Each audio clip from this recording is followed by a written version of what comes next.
Jumlah paket impor yang tiba di Bandara Taoyuan mencapai 170.000 buah per hari. Untuk mencegah agar data pribadi disalahgunakan untuk menghindari pajak, administrasi Bea Cukai mendorong pendaftaran verifikasi nama lewat aplikasi EasyWay mulai 16 Mei. Sebanyak 30.000 paket ditahan pada bulan pertama aplikasi karena tidak mendaftar. 3万件的货物经过拦查之后，就会通知他们去上 APP 网站，登录相关的实名认证作业，那后续就货物放行。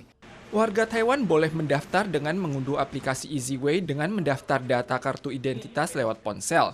Warga asing juga dapat mengunduh aplikasi dan mendaftar nomor ponsel dengan menggunakan kartu ERC dan mengisi surat penunjukan kekuasaan online kepada perusahaan logistik untuk dapat memeriksa perkembangan pengiriman paket. 已经有登录 APP 的，大约有125万左右，到6月30号为止。就针对这个实名认证的部分，我们海关是采 逐步查核的模式。 Saat paket penerima ditahan karena tidak mengajukan verifikasi nama atau surat penunjukan kekuasaan, mereka dapat memberikan dokumen terkait untuk merilis paket tersebut. Mereka akan dimasukkan dalam daftar yang diawasi dan paketnya akan diperiksa di masa mendatang.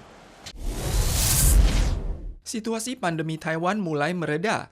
CECC mulai melonggarkan sejumlah aturan. Departemen Urusan Medis menyatakan berdasarkan pertimbangan kemanusiaan, selain pengobatan kecantikan dan pemeriksaan kesehatan, pihaknya berencana mengizinkan warga asing untuk datang berobat ke Taiwan. 这种情况下，是不是能够合并像人工生殖一样，能够一起大家开放？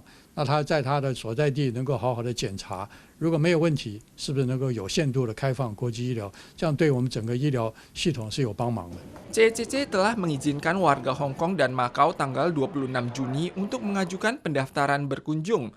Lewat hasil diskusi, reproduksi buatan juga akan disertakan, dan prosedur pendaftaran kunjungan medis internasional akan diumumkan secara sah minggu depan.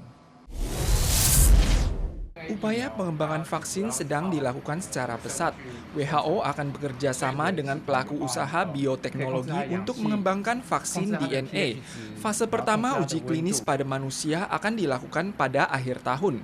Paling cepat hasilnya akan keluar pada paruh kedua tahun depan. Media pengembangan vaksin saat ini meliputi 4 macam, yakni vaksin DNA, vaksin peptida, vaksin virus rekombinan, dan vaksin subunit.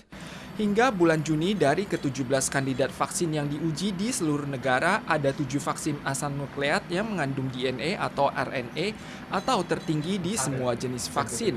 WHO sedang mempercepat upaya pengembangan vaksin dan kapasitas produksi Ristek Taiwan untuk memastikan bahwa semua warga Taiwan berpeluang memperoleh vaksinasi di masa mendatang.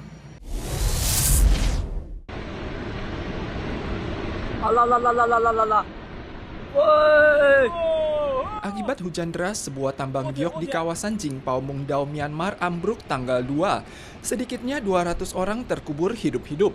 Hingga kini 162 orang telah dinyatakan tewas. 缅甸社会援助组织帕敢负责人戈杰表示，由于此次塌方情况严重，他们正在调集大批人力开展搜救工作。 Jalanan becek mempersulit upaya pengiriman korban ke rumah sakit. Tanggal 26 Juni, pemerintah Myanmar telah mengeluarkan instruksi penghentian penggalian tambang dari 1 Juli hingga 30 September. Namun insiden tambang ambruk sering terjadi di kawasan Jingpao Mungdao. Tambang ambruk pada bulan April 2019 saja mengakibatkan 54 penambang tewas. Jingpao Mungdao merupakan kawasan utama tambang giok dengan nilai transaksi lebih dari 30 miliar dolar Amerika per tahun. Namun akibat kemiringan curam di area penambangan, sedikitnya 100 penambang dinyatakan tewas tahun lalu. Tambang giok ini tidak memiliki peraturan ketat dan dikelola oleh pihak berbeda. Jumlah orang tewas per tahun mencapai puluhan orang.